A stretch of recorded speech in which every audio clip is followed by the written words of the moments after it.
I pledge allegiance to the flag of the United States of America and to the republic for which it stands, one nation, under God, indivisible, with liberty and justice for all. God bless America. Stand just for a second for a quick word of prayer, okay? Tonight, I don't know if you know Barb Thompson, who works in our township. Her husband had a kind of an accident. He's in the hospital, so we want to remember him. He's got a blood clot in his lungs, so we need to remember them tonight and just remember that family. Okay, let's pray. Lord, we thank you so much for this time of gathering. We thank thee for our township. We thank thee for the folks that live here. We ask your blessings upon them. We pray for the Thompson family, be with Jerry in a special way. We pray for him and his recovery, and just be with him and Barb. And thank you so much for their contribution to the township. And Lord, we just thank thee for our families that live in Salem Township. We pray that we would learn to love our neighbors and be kind to one another, and let's start with me. So I ask you to help me to be the neighbor that I should be. Just pray for everyone in our town and just bless our families. And thank you for our consultants and all the people that make Salem a great place to live. We thank you so much for the blessings of being here. We ask all these things in Jesus' name. Amen. Amen. Thank you both. Thank you, Gary. Yes. All right. Board members, the mic is on so we can hear you. And we have a full board tonight. Thank you for being here. And we have the approval of the agenda. Any additions or deletions at this time? I don't hear anybody, so the agenda stands as presented. And we're down to public comment. Who's going to be first? Yes, Ron. What do I get, 20 minutes? You got it. We'll cut you off. I'm going to hand out a handout that I put together for this presentation. It's really quick. I just want to tell everybody and introduce to the board here the grant that I'm working on for the Johnson Creek. So I am part of the Paul H. Young chapter of Trout Unlimited. That's right here in Southeast Michigan. We've made our emphasis on the Johnson Creek. And through Trout Unlimited National, we have an opportunity to get a grant. It's a $10,000 grant. It's a matching grant. We have to put volunteer hours or dollars up against it.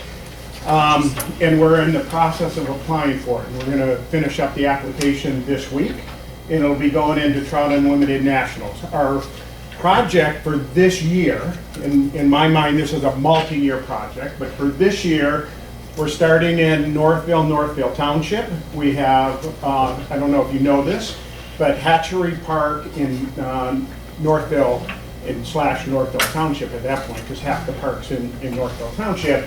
But that was originally a hatchery, and brown trout eggs were brought over from Germany, and the fish were raised there and sent all throughout the country, and actually outside of the country, up into Canada and South America as well. So there's a lot of history in that park. So we're going to celebrate the history of the park. There are still brown trout in the Johnson Creek because it is the only cold water tributary of the Rouge. And so, as you guys know, and I've been talking a little bit already, I mean, it starts out here in Salem Township, and it works its way around the corners here. It cuts through the farmland over here, and then curves around and gets up into Northville Township, and then into Northville, connects to the Rouge River there. So this is a project to celebrate that. We're going to do an educational day. We're going to have the DNR is going to come out, and they're going to do some fish seining or electro-fishing to see what kind of fish we have in there, and share with everyone who's there the types of fish and so on. Eastern Michigan University College of Biology is getting involved. We have one of the professors on our team. They're going to be doing monitoring the creek for three things: temperature, turbidity, and dissolved oxygen, all of which are three components of a really good stream for trout. And so again, remember our emphasis through Trout Unlimited is about the trout. And then we're going to have some other activities there that celebrate the history.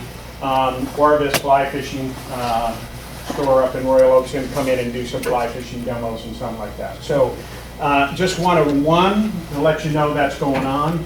And then two, again, give you a little bit of history because we're starting here in Northville, but we're going to work our way back up the stream. So we're intending to come out and do some stuff in the 5 Mile and Curry area out there in our next round of it. So heads up, we're coming around. We're going to be around for a number of years. We're going to be doing a lot of great work. We're going to do cleanup on the streams. The Friends of the Rouge are involved in the cleanup project. And again, want to work that out in this direction to do some cleanup here along some of the streams here. So, you know, I live right here in Salem, spend a lot of time messing around by the corners of the creek here and so on, and quite honestly, it cuts through a part of my property. So I'm very invested in it, and again, just want to, one, give you a heads up on it. I would, if you could, support this through a letter of support, would be fantastic. Okay. I've got 6 or 7 letters of support already, and it's really an important part of it. So, Okay. Thank you, Ron. all right, thanks. Appreciate it. All right, I'm going to stick around afterwards. Okay. If you have any questions, I have extra handouts and stuff we can chat about. All right, thank you. All right, thanks. Appreciate it. Okay, who's next?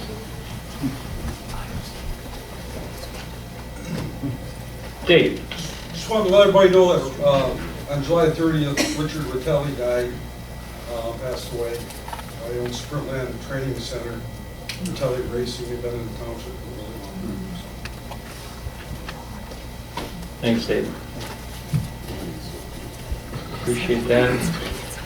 Remember Carol, she's back at home, right? Yes. Yeah, so remember her in your prayers.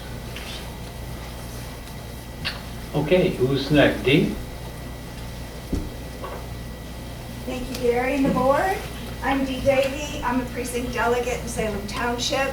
We have other precinct delegates here. Please raise your hands and welcome Anne Marie as a new precinct delegate. We have a couple of precinct delegates that we haven't met. Our little group has not met. Deborah Cohn and Nancy White, if you're in the room. Anyway, we'd love to meet these two people. And there's another write-in in precinct 2 for the Democrat side. We'd love to meet you guys. I just want to give a little bit note on the turnout from Salem Township for the primary.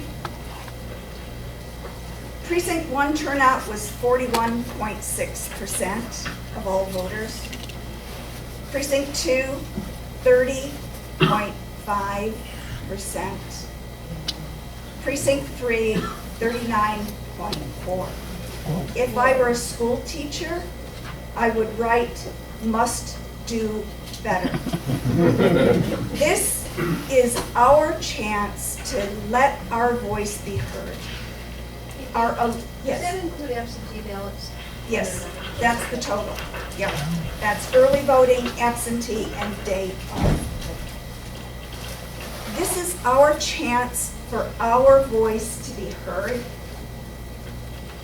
It's our country, it's our state, it's our township. Please encourage your friends, your family to come out and vote. I know people go, oh, it's just the primary, it's not really important. But it is, because the primary determines who's going to be on the ballot in November. Well, that's old news now because it's done. But I'm going to put a little plaque at the back of the room. Your vote defines tomorrow. We have 150 seats in the states that are going to be, in Michigan, that's going to be determined. Governor, Secretary of State, Attorney General, the entire state Senate, all Michigan representatives, all U.S. House seats, 1 U.S. Senate seat, Michigan Supreme Court, Michigan State Board of Education, Michigan State University Trustees, University of Michigan Regents, Wayne State University Board of Governors. There's a lot that we are responsible for, to educate ourselves and get out and vote. So I'll get off my. Yes. Those percentages, how do they compare to previous primaries? Oh, I didn't do an analysis That's of okay, that. I'm just curious. Yeah, I just. Much better, actually. In 2022, I think we only had like, some precincts only had 29, one was like 30. So actually, we had more votes than 4 years ago, so it was good. Yay, So Yeah. you're getting them out. yay. In some places, they're the real numbers, because the honest percentage is high. You know, what the registered voters were versus the total turnout. Because percentage doesn't mean the same thing. I don't even know how many people were at a precinct. You can find that on the Washtenaw, I can't remember what the, hang on, elections. So if you go to Washtenaw, To the clerk's department and then pick election results. thank you. There's a link to click, and you can drill down by precinct. So, you know, it's all there. What's the statewide average for primary? Oh, gosh.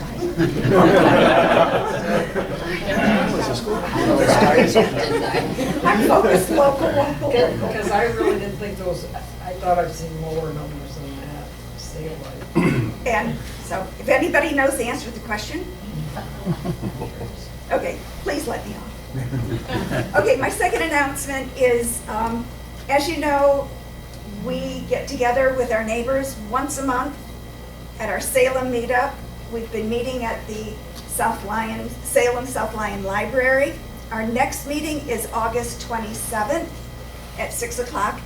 This coming month, we are in the pavilion outside, so it's like in the northeast corner of the grounds of the library, which means we could stay a little bit later if we want. There will be snacks and chat, but we will not have Chris Darrow doing the presentation on a Supreme Court case. He's been doing this for about 6 rotational monthly meetings. He's out of town, so we will just have a topics agenda. Bring your questions, your comments, things that you want to discuss with your fellow neighbors, August 27th, 6 o'clock at the library. Thank you. Thanks, Katie. Okay, anybody else? Going, gone. All right. All right, now for our consent agenda, Clerk Wensley. Right. I move that Salem Township approve the following consent agenda items. We have our minutes from July 14th, regular meeting of the Board of Trustees. Then we have disbursements for the month of July out of the general fund of $189,459.36. We had a payroll of $59,005.74. Escrow fund disbursements, $33,921.90. Sewer fund, $10,953.64. The MEDC water fund, $875.21. The MEDC general fund, $129,065.76. Now for the invoices for the month of August that will be paid out of the general fund, $130,459.23. The escrow fund, $15,111. Sewer fund, $23,992.61. The water fund, $260.21. And lastly, the MEDC general fund, $123,357.26. So do we have a second on all these? All second. Okay, John Daniel seconds. Any questions on the consent agenda? Okay, if not, all those in favor say aye. Aye. Opposed, motion's passed. All right, on our business items, first one is a special assessment district financial consultant. I move that Salem Township Board of Trustees approve the hiring of PFM Financial Advisors LLC for contract services for Special Assessment District of the USD. They have a base fee of $8,000 along with other fees as detailed in the attached agreement. Can I have a second on this? I'll second it. Okay, Mr. Reeves. We talked a little bit about this, about setting up, hiring a consultant for any bonding or anything that comes along with special assessment for that district, for police, fire. Ed can give us a little bit of information about this company. I know we've used them for the special assessment for Chubb Road and yeah, exactly. Mr. Supervisor, we used Paul Stauder of PFM Financial Advisors when we did the, as you said, the special assessment for Chubb Road and 5 Mile. Paul Stauder unfortunately is retired, so we can't use him again, but his partner is Nathaniel or Nate Watson, who has very good credentials. He's based out of their Ann Arbor office. He provides management and oversight for primarily for municipalities, cities and townships and schools for big projects they have, and he oversees the financial aspects of those. So we thought it would be best to retain him, not only with regard to the Special Assessment District for Police and Fire and the USD, but also to give us advice, financial advice with regard to financing the sewer pipe going from, of course, from the USD to Yucca and Ypsilanti. Just to tell us what may be risky for the township, what may not be. We've always told the residents we're not going to expose the township to any financial risk, so we want to make sure that we have advice from an expert that's going to tell us, yeah, there's no risk to the township if you do this or that. So there's been a number of different financial programs proposed, and we would like him to look at those and tell us what, if any, risk there is to the township, and hopefully not. So they'll be looking at both those things, both the special assessment for police and fire and for financing the sewer line to run to Yucca. thank you, Mr. Plato. You're welcome. Any other questions, board members, on this? I know we've talked quite a while about being ready for when this project eventually does happen. That we'll be ahead of the game and be ready to have advisement from our consultants. If there's no other... Quick Yes, question, will Mr. this, Yeah. I'm sorry, Oh, go ahead. will these fees be paid for through the grant money? No, Fee? no, No, no, this would be, township expense? right. How soon would this gentleman begin the work? And to what extent would he interface, let's say, with the fire chief to determine what kind of support staff we would need to have to cover 550 new residents, et cetera? Is that part of that? Well, I think so remember with this project that they're doing now, as far as the sewer going 11 miles or whatever, there has to be a project probably that's going to be, they're saying what, $40 million, whatever. 30 to 40, yeah. So the township, again, our attorneys have done a great job putting this together, a development agreement, which they haven't given to us yet, but has been, they know that they're not moving forward until they come up with a plan that is satisfied to the township, where there's no risk to the township for whatever that's going to be. But at the same time, if there are bonds that the township does float out there for the utilities on there, we, again, we're not going to be at risk for them in case something doesn't happen, that it falls back on us. So that we feel we have protected, and that's what we want. But at the same time, we need a financial guy to come in and say, this is what this is going to look like. This is what people have to pay if they're gonna tie into the sewer, if they're gonna tie into the water, we're gonna have police and fire and other things that are gonna be in that district.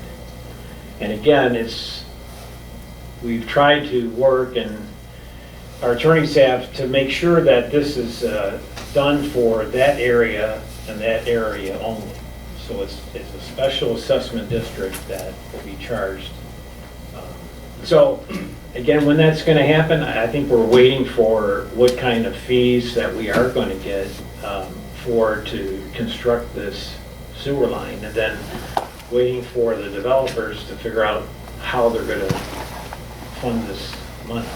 But then we have to have a payback so that the developers do get payback when people start building and moving there. So time-wise, I don't know when that's going to happen. So, I would think the first thing he will probably address would be the SAD for police and fire in the urban service district. Because he's going to have to determine what each property owner is going to be assessed in the urban service districts once police and fire, are put in place. With the advice of our fire chief, what's going to be needed to be located there in the urban service district as far as the fire station, police station, anything else we may actually need there to support the number of homes that are going in there in particular. Which will also include building a brand new fire station, correct? Could very well, yeah.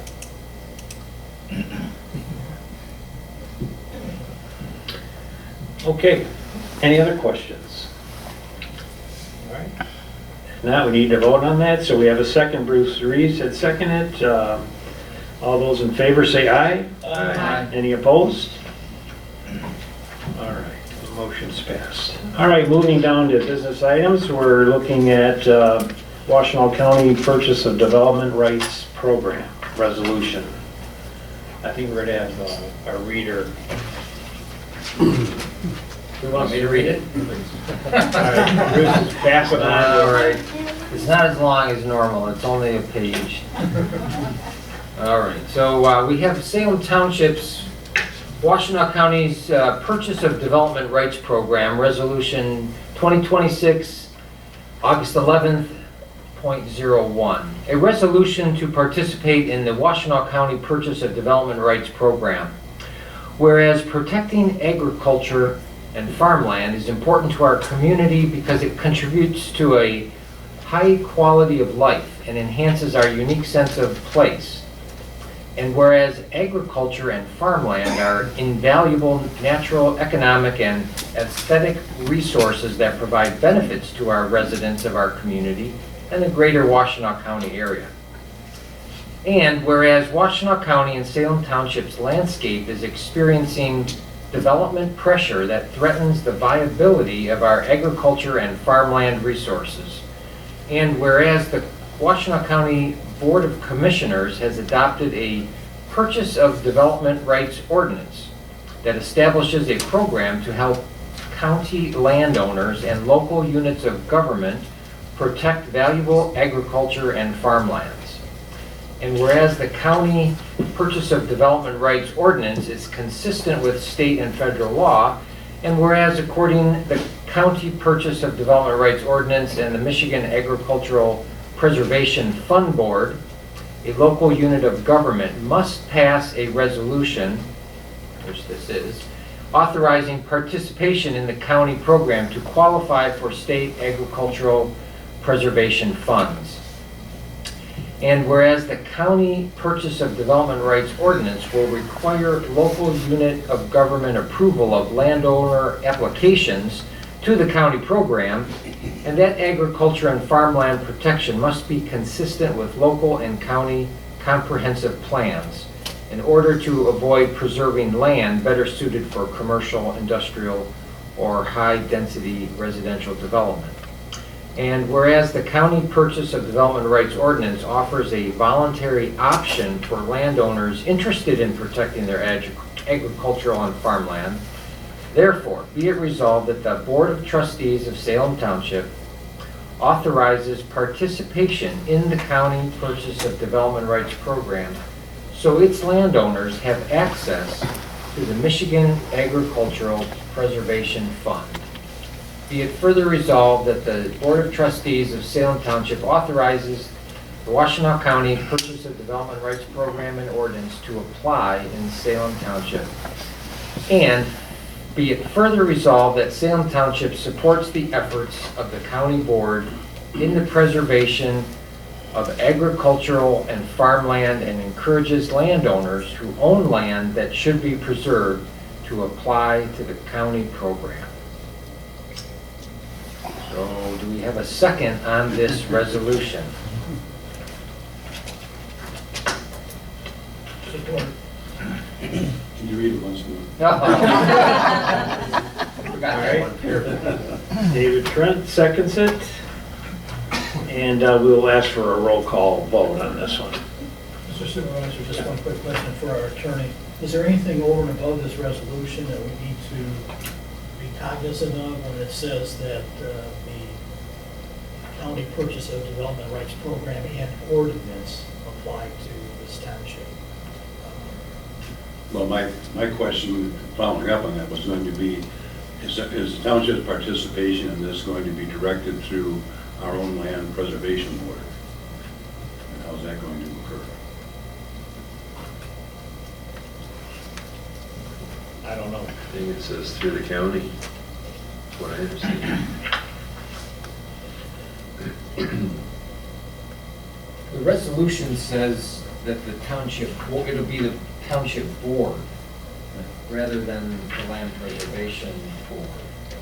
Land preservation has the ability to take the application and help score the properties in order to pass up to the funding authorities and the board and make a recommendation to the board, but we don't have any actual things to do other than support the board.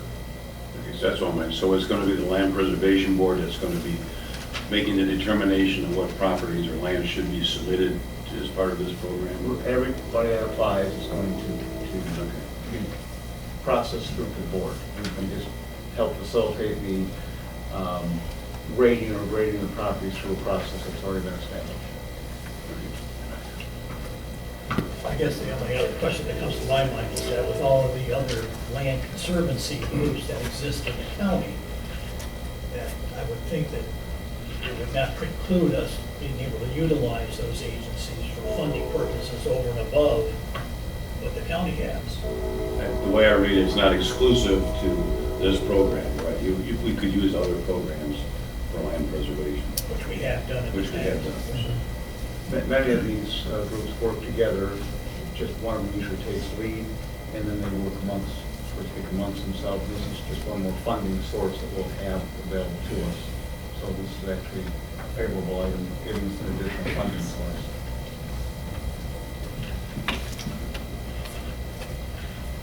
I think it would behoove us to get a copy of their ordinance at the county level, just so that we know what it says. All right. Mr. Clerk? All right, Roll call vote? Have a roll call vote.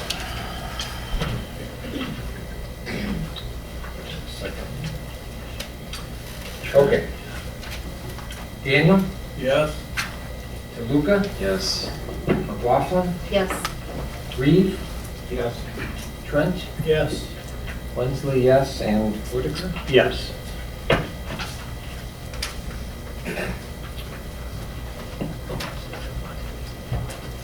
Okay, next on the agenda is the Shatterland Preserve parking lot bids. Treasurer Reeves. Yes. I move that Salem Township approve the bid.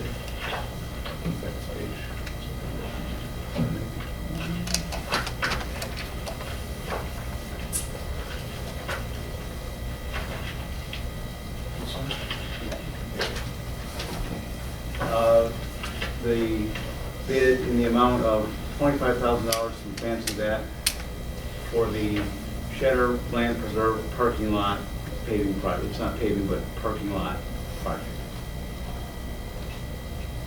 The word paving should be out of there, right? Yes. Yeah, it's just a Gravel. yeah.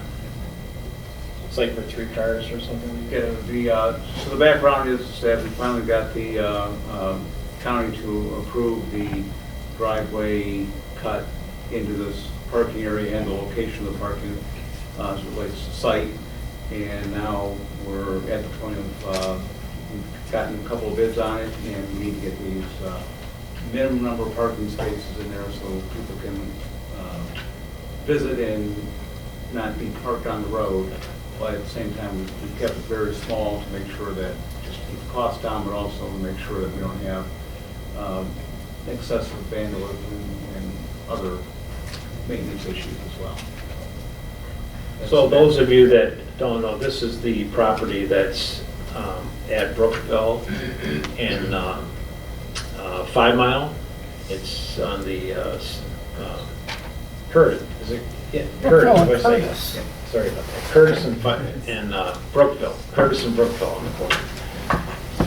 And so one of the criterias were the monies that were funded for that 25 acres there to preserve that was that we would put a small parking lot in there. So it's taken a few years to get to this point, but we finally are doing what we said we would commit to. So, yeah. Purpose of that parking lot? Purpose? To get out and keep them off the street and to walk our 25 acres. The cars from the staff at Legacy Land Conservancy that actually maintains the trails and whatnot in there, they'll need a place to park, and then anybody that wants to visit there. Is it on Brookville parking? Correct. Yeah, Brookville, that's correct. Now, that parking area, or that area to walk, that's part of the township, not the county? It's owned by Legacy Land, but we have public access to it. It's ours to walk. Within the rules of dusk to dawn, all those other rules. Did I hear there's 3 parking spaces that are designed for this project? Correct. Okay, did we get a second on that? I don't remember. I don't think so. What's that? The total cost of the bid, their bid is 25,000. It's actually lower than that, but Yeah. their not to exceed is 25,000. Okay, so they're leaving 5,500 or whatever on the table in case they go over budget. In case we end up needing additional aggregate or whatever, I think you listed out there some of the things that they could potentially run into.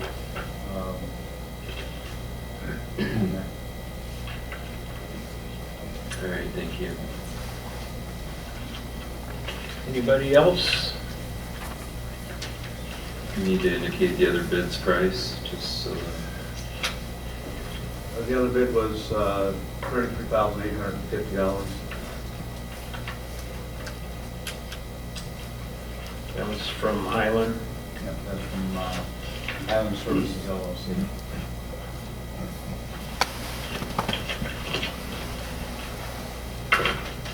All right, any other questions? All right. So we have a second? Did we get a second? I don't remember. I'll second it. Reggie seconded it. I thought he was going to argue with me on it. Yeah, right. All right. Or did you want to do the project? I guess Is that what you... I'll do it. I'll do it, just buy the material, I'll do the labor for free, machine work for free, no problem. All right. I don't want to All take right, work away from somebody, but. I guess one more question, who's going to determine whether they go over on cost or not? I mean, it's kind of like an open window there that he puts down 25,000 in case. That's my only concern. I guess good faith. Legacy Land Conservancy is doing construction oversight. Oh, okay. Thank you. All right.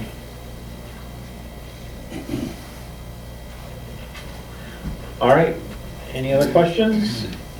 All right. If not, all those in favor say aye. Aye. Opposed? All right. Moving on down to new technology and server maintenance agreement. All right. Is that Mr. Clerk? Yes, that is. This is from last month that we postponed and we're back to it again. This time we have 2 more.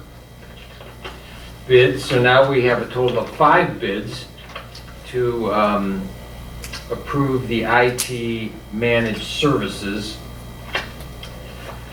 We have 5 bids. VC3, $2,790 monthly fee. BlackRock, $2,700 monthly fee. DuPoint, $3,231 monthly fee. IVS Com, $2,655, and lastly, Computer Ties, $1,640 for a monthly fee. I guess we should have a second first. Someone want to second that? Anybody seconds it? I'll second. There goes John, seconds. Okay, do we have any questions, and then we can talk about it, I can talk about these. So the motion is just to have the dialogue on the pros and cons of the different vendors? Yes.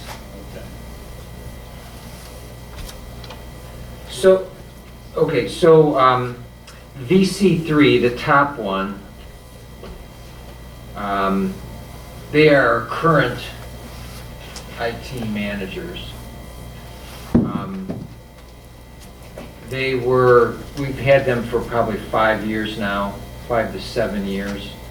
They got bought out about a year ago from a company from South Carolina, and a lot of the techie guys have now moved on that we were used to, and do you know how much they're charging us now? It's like $1,500 now, like a month. Now with the new company, they're jumping all the way up to $2,700, over $2,700, almost $2,800 a month. So, and they're not as reliable as I think they were. So that's why we're going through this process. And I think the other issue we've had is there are additional fees for work is, if that's out of contract, that's out of contract. More and more things seem to be outside the contract as additional fees.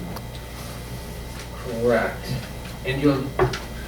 And there's a lot of paper here, but I think what you'll see when you go through there or have gone through there is that most all of them start nickel and diamond for everything they do extra besides the standard fees, except for one company, which is BlackRock out of Ann Arbor.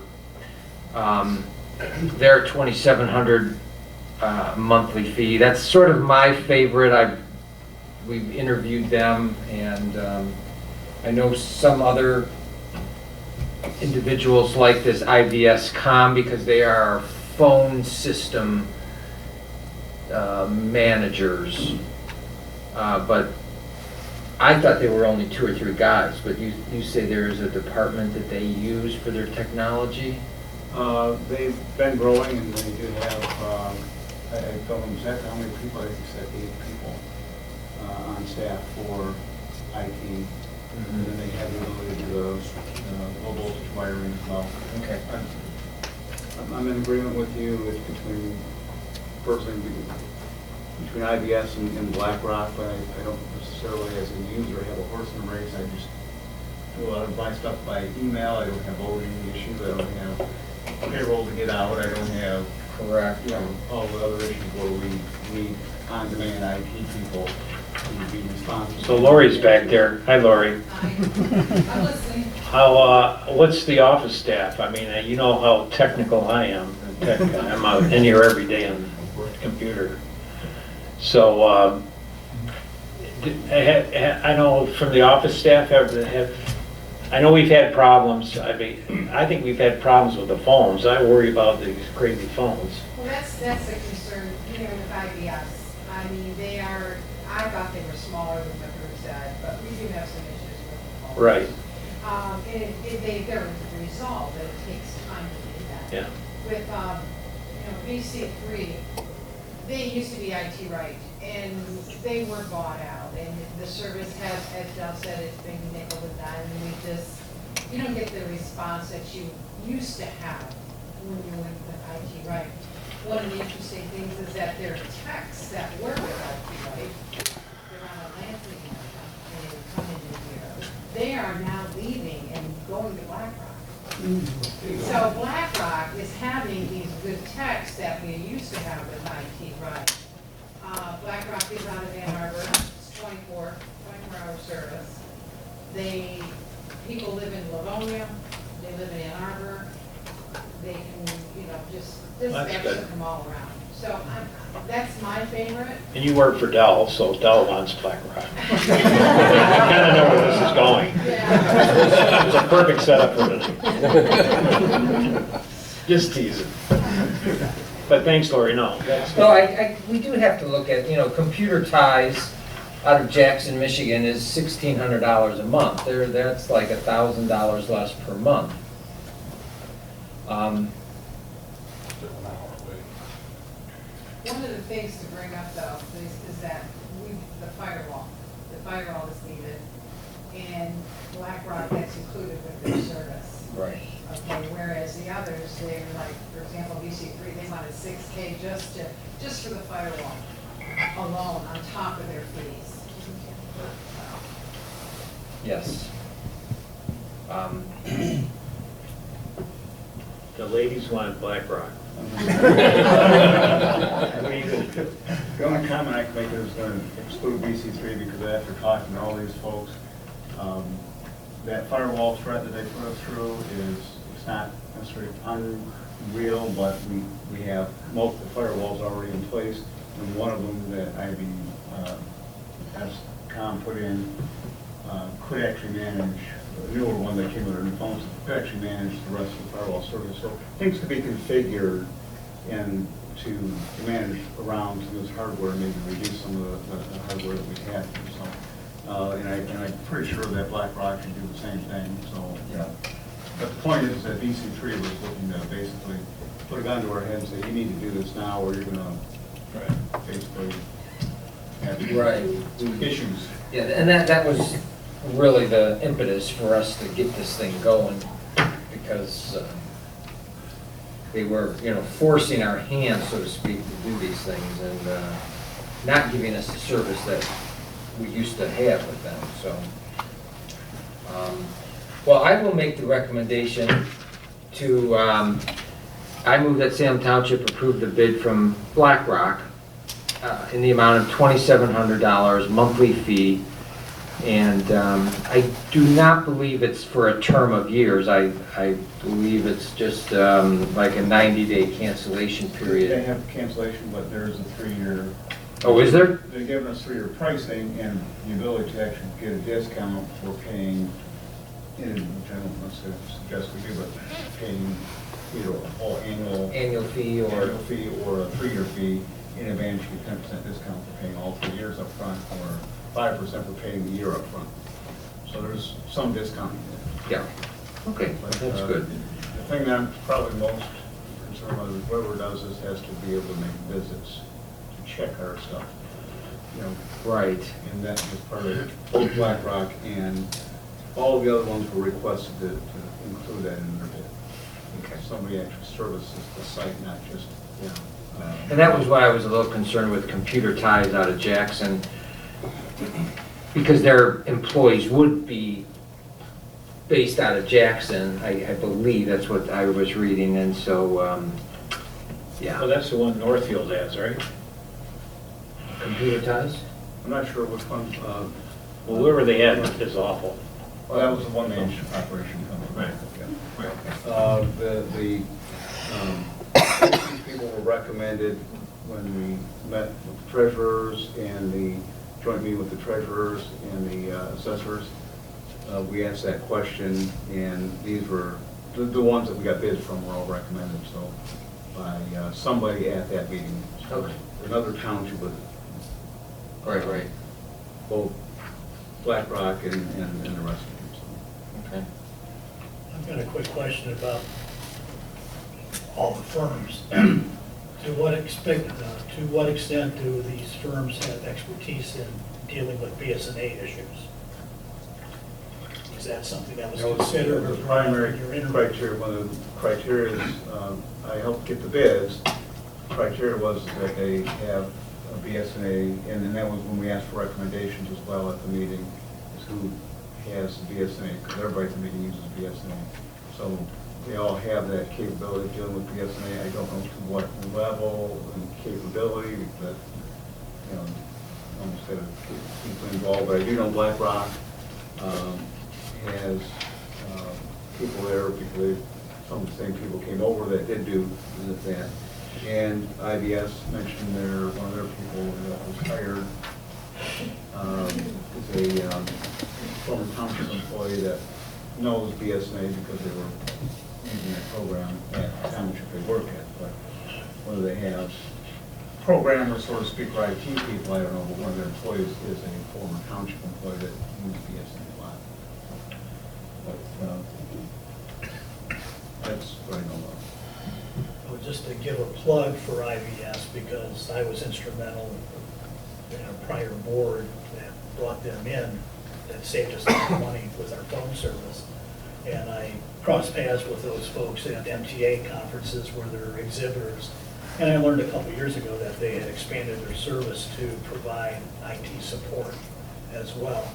And they currently have about 50 clients for IT service. So, and the fact that you learned that they've got, a staff of about 8 people that can take care of business, and they're in Saline, so they're not that far away either. But I'm surprised to hear that there's been an issue with phones. I wasn't aware of that. So that obviously needs to be something that follows up with them to resolve those issues. But I just wanted to, give a point of consideration for them, that I think they're a well-qualified firm, and that, the information that was initially provided on the motion where they had a $15,000 firewall was not accurate, and I don't know how that came about. That's, we're dominantly looking at not that, but the monthly fee and their ability more than anything. And again, as I say, I don't internally have a horse in the race as much as the other folks, and I think Barb as well, who's not here tonight, interviewed with BlackRock as well, correct? Correct. So, again, I would be comfortable with either one of them, but I don't, like I said, I don't have to deal with response time. We do know some of the people on the BlackRock side apparently already. Yep. So, and their contract is, the good news is their contract, if we don't like them, 90 days and they're out of here. And we're on to the next thing. So they got to prove themselves every day. Some of the other ones are lucky, contract, but we have Okay, so we have a second on BlackRock? Daniel. Yeah, John. Daniel, Yep. okay. All right, all those in favor say aye. Aye. Any opposed? Nay. Okay, 1 nay. Motion's passed. All right.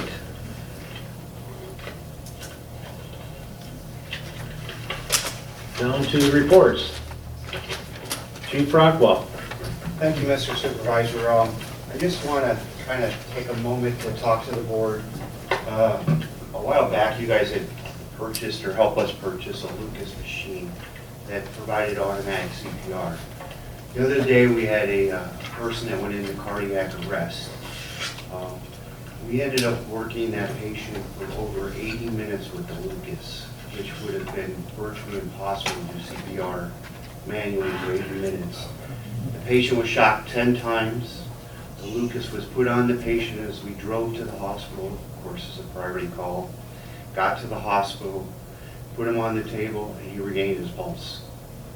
So the purchases that you help us make with the department, the combinations with our firefighters and the combinations with the HVA make a difference. And that truly speaks volumes of helping us help our citizens. So I wanted to thank you for that purchase. You helped us purchase a second Lucas because we felt it was vitally important. We went through 2 batteries, and we're ready to move on to the extension cord if necessary. But kudos to the person, they hung in there. It's a bigger power than us, but at the end of the day, that Lucas, we would not be able to sustain 80 minutes of effective CPR, just CPR alone. So I wanted to thank you for that. The other thing I have to report, we're about averaging about 2 calls a day. We've had a couple car fires, which I'm sure a few of the residents have seen. Other than that, we had a couple residential fires that thankfully were extinguished before we got there. So, still a lot of construction going on. Pay attention to the roads and the detours. We're still getting, of course, the Dixboro Pontiac Trail is a big significant. And the other big significant one is the Beck Road shut down because that's one of the primary hospitals we go to. So thank you. That's all I have to report. Thank you, Chief. Appreciate that. All right, down for board discussions. Okay, so first is the roads out here. Okay, so believe it or not, I mean, I thought they were all be done by this meeting, so. But we're still at it. So construction has started again, as you can see maybe as you came in tonight. So a lot of the construction as far as the sewer, well, we had one resident across the street that they have to repair that. So in their process of doing that, we're kind of changing up the front of the general store there. That curb thing is going to be straight across instead of that flared out flange. Then I don't know, did they get anything done today down here on the one drain where it's so high, where it just, when they went, okay. So that's going to be taken care of. And then the big thing is going to be this road here, which is not part of the program. One is the sidewalk has changed. This is Dickerson right out back of me. So the sidewalk is replaced, and it's a new sidewalk. And then the sidewalk on this side by Town Hall is needs to be replaced. It's floods there, so they're putting 2 drains there to take care of that. I don't know if you were here when we had all the street lights up, the lights were on. This street here, we had a heavy rain, and this was all flooded here when we came and seen it that night. So that is going to be corrected, and then so they've got the stuff, they've got the punch list to get done, and then they were going to start this week to start chipping the road up and then resurfacing the whole road again. We kind of waited till after next week because there's the Corn Fest that is this Saturday, so we don't want to mess that up. So we're going to wait till the following week to finally get the road done. So hopefully by next meeting this will be behind us. So the only change has basically been on Dickerson here as far as having a curb on both sides, having brick extend so that as you're coming in that this section is done. And then the other thing that we've talked about is across from the fire department where you see all the grass there, that should be with brick, and then going over to the post office having brick there. So the brick will follow after the road is done, and we'll get that part done. Then the project will be completed. So it taken forever, but it's gonna. I think we're finally there. So any more you want to talk about the road out there, Bruce? I know you're covering it all. All right. Done is a good word. Okay. Battery storage, okay, I know I was at the last planning commission. Those of you were at the long meeting that was that night. So the planning commission did vote 5-2 in favor of a conditional use for that project. Now it will come to the board, and we believe it will come to the board in September for approval. Again, we've worked a long time on this project, and we know there's Been a lot of questions, and I appreciate the company, they're represented here tonight, of their patience and working with the township to make sure that that it's a safe environment, that it's something that not everybody agrees with. I totally understand. I think they had provided information out in Coldwater. There were a bunch of us that drove down there and visited the facility and seen their operation. And then talking to the residents who live near, I believe the one subdivision that's the closest, I forget how many feet, it's quite a ways away from it. Most of them, they're not convinced, but it's still at the same time, they realize that some of the powers that have been taken away from the local government, from the state, we feel it's better to work with this company. And what I'm seeing now, they've been very cooperative on a lot of things. The township will benefit from it. Instead of getting nothing, we're going to get something. It's going to be burned properly. It's going to be not have light pollution. It's going to pay the township $100,000 a year, and then some water issues with a tank with water being there and possibly a well. I don't know if you guys have decided on that yet, but we also, if they provide a well there for us to have access to water, which would be real help. What we had seen when we visited the plant in Coldwater is just that, if the battery does catch on fire, the idea is to let it burn, but then at the same time you have other batteries around to keep it cool so that they don't ignite. I think it's very important to have that kind of water source there to make sure if there's ever any real problem. So far so good, and the board will be addressing this next meeting. So if you have any questions during that time or whatever, feel free to reach out to us. Yes. Are we doing anything to supplement our fire department? This is obviously a completely different type of environment. Not only training, but equipment-wise, we need additional equipment. Where's that equipment going to come from? What's the cost going to be? It's one thing to say, well, maybe have potential to have a well. We don't have a well. That's tankers from all over the world. If you're dropping water in a pool that somebody's pumping, you might be pumping for 20, 30, 40 hours. So there's a reserve. There is a reserve tank that's on the property, which is it 30,000 gallon tank there. And along what we have requested to have a well there so that we can have access to wells to help fill them as they start to deplete. We also have mutual aid with, there's really no tools to fight the fire that the fire department needs that you can provide for that kind of a fire.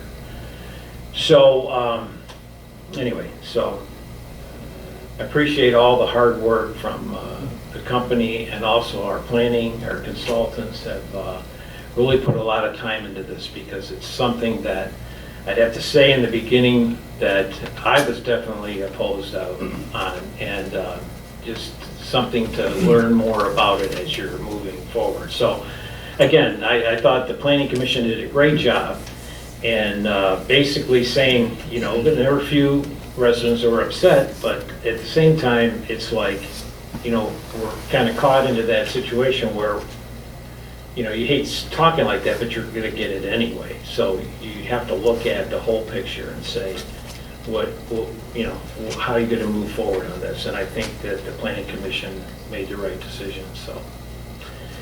So any more questions about the battery thing that we can answer for anybody? But that'll probably be taking place at the September meeting for approval, just so you know. Just want to mention that there is training that will come for our fire department, and more water is not necessarily better. It's used just for cooling, not actually trying to extinguish the fire. But there's other things that our fire department want, is things to help determine wind direction and things like that. So other things that we make sure we're covered on, but just the water itself is not the most important thing that we probably need in case of an event, the training and some of the other tools, or what happens, you know, which way is the wind blowing and all that stuff is probably going to be equally as important. And they have been very good with that, and I'm sure Jim can step anywhere and help me out on that. What we really need from that. I think it was also important that we went out and looked at the first battery site in Michigan. We got some ideas from there. This is a journey, so you also have to understand the company doesn't want any of this, because they have a reputation to hold up. So our expectation is that we're the backup, they're the primary, right?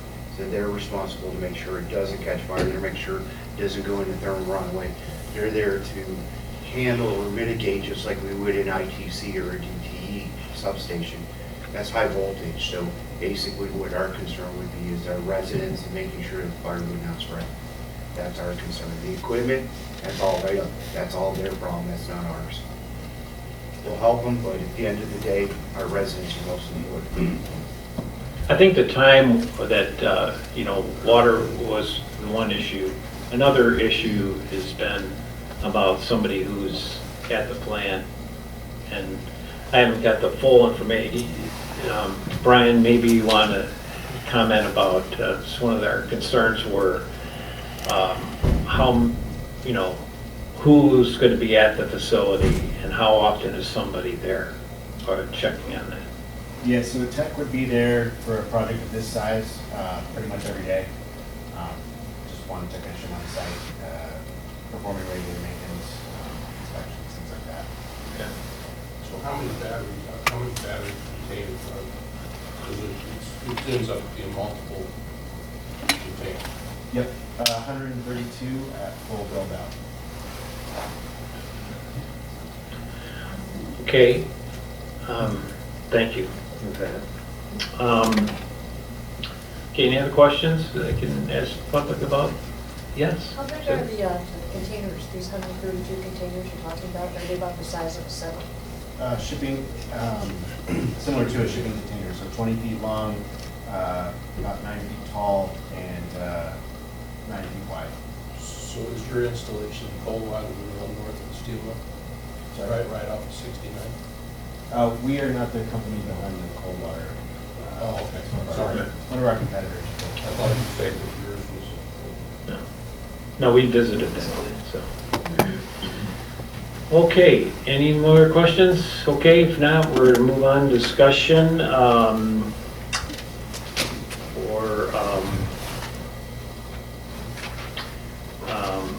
The landfill, I think we've got something coming next month, right, Dave?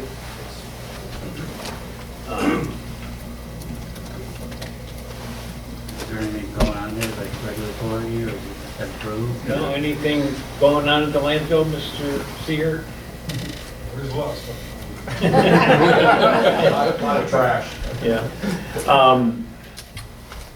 Anyway, something we talked about future capital. One is about the police. I had a meetings with the police last week. I can't remember. Yeah, I think it was last week. But anyway, the lieutenant and I was saying, listen, somebody lied as far as the calls that they're saying that we have more calls in Salem Township than Northfield does. And it is true. For some reason, we have had so many calls lately that they can't believe it. Anyway, they're happy, we're happy, and we're happy that they're here, and we're they're a good bunch of guys and helping us with a lot of issues that we've got, and there's more issues that I know we've had with the truck still, and we're working on a project that's gonna, I think, really gonna help that. So we're working together, and their people are to help us with some of the problems. But I really think I want to thank the board again for allowing us to hire these guys, because it has made a big difference. You just kind of wonder when you see all the calls. What was happening before, and I hate to say it, but there was nothing going on. And our guys that are at these fires or cars, accidents and stuff, they're out there fighting for themselves without any police help or directing traffic and stuff like that. So it's been a real plus. So can't say enough good things so far about them. So one other thing I wanted to talk about, we talked about a little bit last month about property and preserving property. The Land Preservation Board has done a good job, just different things that have come our way. And I don't, Bruce, did we have these out at the back? The sheet? More over there. There's a few more over here, but basically, I don't know, maybe I can hold, maybe hold this up. We're looking at, this is property, we call it the Bonner property. We got the Bach property, the Bonner property, and the farm.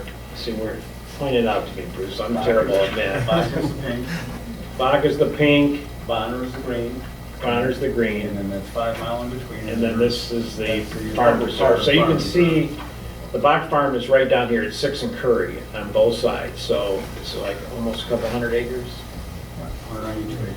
Okay, so lo and behold, I don't remember, some of you have been around here for a long time, but there was a, when the landfill expanded to go higher, there, and Dave, I don't know if you've seen the papers yet or not, but anyway, I remembered, and I used to make fun of the, I shouldn't say I was making fun of the passport, but I remember them saying, well, what kind of deal do we get for going up higher, the landfill to go higher? And what it was is that we were supposed to get 80 acres across the street north of 6 Mile, that when the landfill stopped, that we would get that 80 acres, they would build a whole, like a swimming hole where you could take your grandkids and everybody go swimming. And we'd hang out across the street from an old closed landfill. Yeah, I didn't think that was a great deal, but that kind of was the deal. Anyway, I just remember this coming up one night, or I was thinking, whatever happened to that? So anyway, we did find it in the minutes that the township should get 80 acres. So I called Dave, and Dave says, I don't remember. So, but anyway, that was the deal. And as far as, you know, the landfill has been such great partners to us, and we're paying you for it. So here's you know, we had a road, I don't know if you've been down Chubb Road, it's the other side of the tracks where dirt collects. It's just, you know, it needs to be clean. We got one resident down there complaining, and so the landfill came down and cleaned that road up for us and done it at no charge, but we're gonna pay you something, Dave. So just be assured, he doesn't want to do it, but they're such great partners in everything that we do here at the township. So, you know, the landfill, we know the landfill is wanting to expand on the north side. And so they had been in touch with the property owners that are at the Bach farm there. So one of them, if they purchased that property to do some mitigation of wetlands, whatever, and then part of that could be giving back to the township the property that they owe us. Not Dave, but so, you know, so we're looking at getting this piece of property of the Bach farm, which is at 6 and Curry, which runs right in, you can see the Johnson Creek there that just follows right along, and then this Bonner farm is actually up for sale, and we've been, I know the Land Preservation is going back and forth trying to figure out what's the proper price for that. But it's not, who is it that's looking or has approached us or said if they might be interested in purchasing, if we would contribute to it? Yeah, Parks and Parks. Okay. So the decision is that they appraised it at $2,222,000. Yeah. So $2.2 million for that property. It's 168 acres. 160 acres with the Johnson Creek area. So, you know, so you can see this where if if we decide to do that, or if the township board decides to contribute that much, the other is that there's a abandoned house there and some stuff that needs to be cleaned up. The neighbors have been complaining about this for years. And so our idea would be our part would have to be a contribution of $250,000 and to clean that up. And then you could see, like, I know we talked about bike paths, it's some millions and millions of dollars, but here's a chance to have something coming from the hamlet, if there's a bike path trail right down to the 5 mile into the farm preserve, which is owned by the township, which is just make it a great, I don't know, it's just something that we need to consider. And then the other is that, have you seen the 27 acres that's for sale on the north side of 6 Mile, just right inside the hamlet there? That's up for sale. And the problem with this, a lot of this property, it's actually 1 acre lots, less than 2 acres, this parcel here. I'm not sure, is the Bonner property 2 acres? Bonner's 2 acres. 2 acres. On the Bach property. Yeah. And So- the Solvay property is less than that if it's. Right. It's the next zoning lighter. So it's a possibility that 27 acres, there's a developer that has been calling us and we've been talking to them, that if they end up buying that property, that it could make the hamlet improve to, they would have a paved road, they would nice development, it's something that the township board will work with them on, and to where they, instead of the little lots that are in there, have half acre lots in there that would improve the hamlet, have them put the sidewalks in, down. That's just past what we've already done. So they would pay for them improvements and just work with a developer who wants to work with us to get something nice in there. So it's just kind of a planning out there, but I think that, I know there's been offers on that Bonner property, and I think that if you look at the whole picture, or we start asking questions, I think that we should really consider that with the kind of reserves we have to have that, to preserve that land, so. That 27 acres, they're gonna be able to, you're gonna have to put sewers in it, right? Correct. And we have the wherewithal to do that? Yeah, well, that's something that we have to work at as we get this, sewer figured out in our little hamlet, in our current hamlet sewer, so. You're probably talking maybe 40 homes or something like that, so. Just something to consider, so, I don't know, have you heard anything about offers that they've had on that property, the Bonner property? Besides what Washtenaw County Park is talking about, I don't know what I thought, you talked to the real estate guy. I talked to the agent again today, just to make sure we were wasting our time in the conversation. They do have an offer on the table right now, not quite what the Bonners are looking for, but they're kind of going back and forth. And he's kind of, the agent is understanding that we're looking to get an offer in there as well through the Parks and Rec. So he's not pushing to get this deal done yet with the Bonners, he's not trying to push it over the edge, so, but. So at this stage in the game, there are people talking about trying to buy that Bonner property. So if the township would like to see it preserved, there's some level of urgency to get the paperwork in order so that they understand that, the township and the county are serious about moving forward with it before somebody else snatches it up. The money we're talking about is an investment, not an expense. It's an investment in the property, even though we won't necessarily own it, but we'll have all the benefits of owning it because it will be ours to utilize, and we'll have maintenance assistance, if not complete maintenance, through the Parks and Rec. Yeah, Washtenaw County Parks and Rec, because they would be the owners of the property, would be responsible for maintaining it. So we don't have to worry about like the same issues that we have at the farm preserve, where we gotta maintain the parking lots and all that. So they take care of the trails, they make sure any garbage that gets dumped there is getting cleaned up, and that wouldn't be on us, which would be good. but we would still have access to it. They're happy to work with us to put in a trail system that makes sense for the township. And Delaware Creek. And the Johnson Creek runs. Yeah, and that's through there. that's a real plus. The last cold water tributary of the watershed. So all we need to do is get Dave Seeger to bring over the $250,000 for the gas. That's what they. Just talk about Band-Aids. We're back in truck.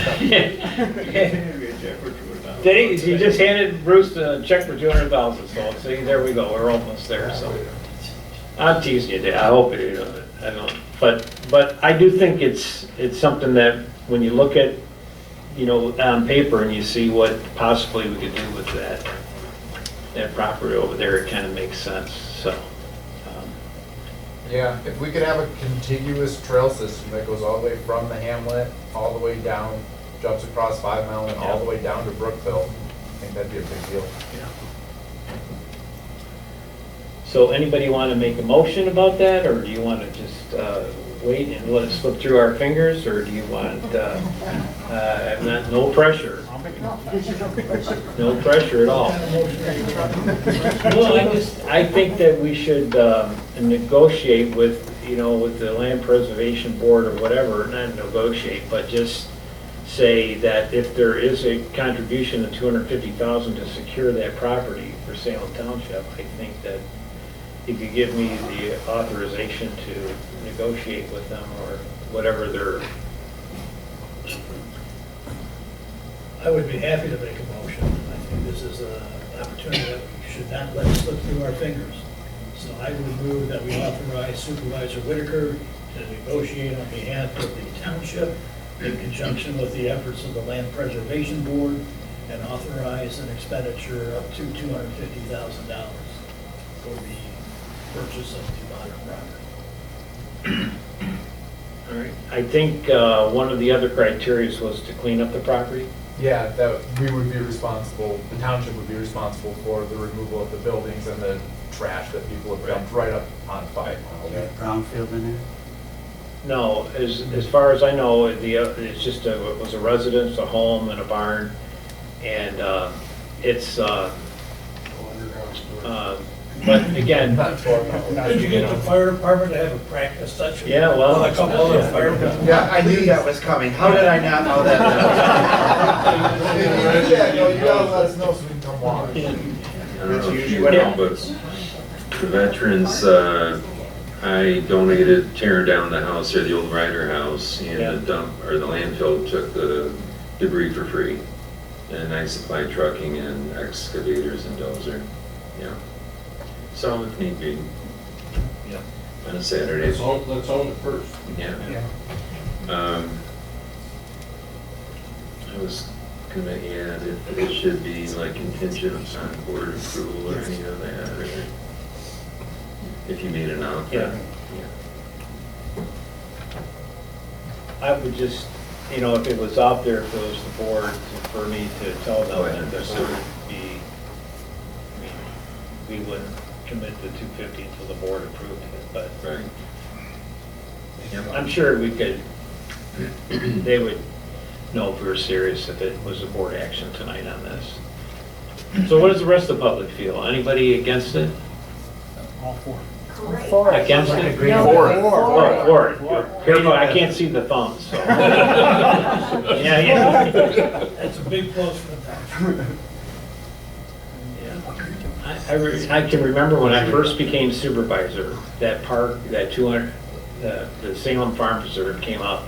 I was so nervous. I had no idea what I was into, and but that came the same way. It came to where they were gonna put like 200, that zone 1 acre lots, and that crazy guy was gonna buy it, and they came and said, Dan Holloway, that was his farm,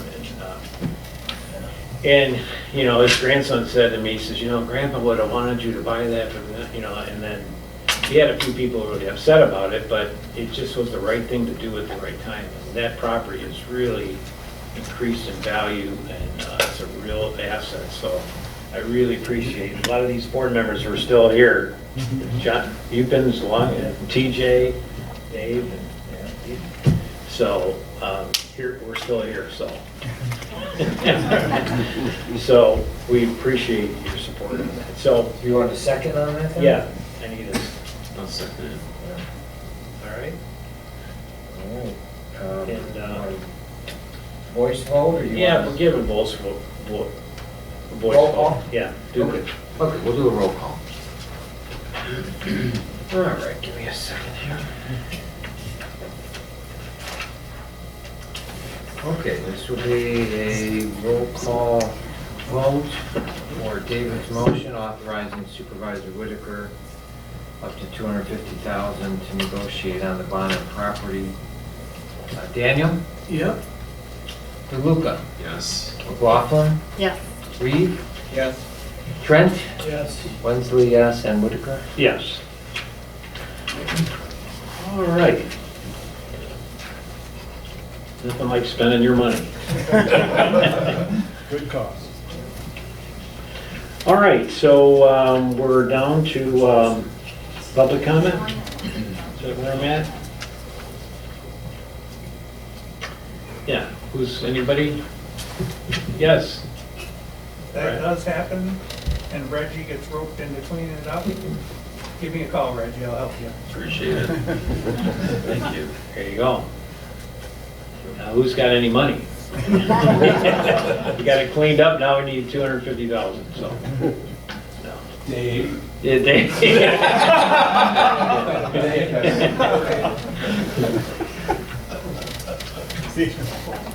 All right, anything else? No other public comment? Okay, folks, I really appreciate you staying a little bit later tonight, and stick around. There's refreshments out there, and again, thank you for coming. Have a good night. Thank you.